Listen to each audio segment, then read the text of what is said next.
ഒരു super cute lovey dovey romance റീഡിനെ പറ്റിയാണ് ഇന്നത്തെ നമ്മുടെ discussion. The love hypothesis by Ali Hazelwood. Once you start reading this, throughout the book നമ്മുടെ ഫേസിൽ ഒരു സ്മൈൽ ഉണ്ടാകും. Each and every page will give you butterflies in your stomach. The story is about ഒരു PhD student Olive and ഒരു strict professor Adam. ഒരു particular സിറ്റുവേഷനിൽ they start fake dating.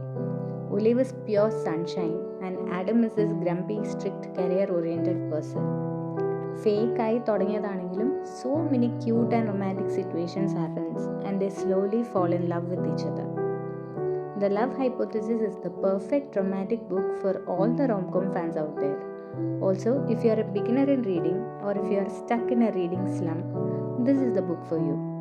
Soft romance, cute chemistry, മൊത്തത്തിൽ this will give you a happy heart feeling. Until the next book, have a happy read.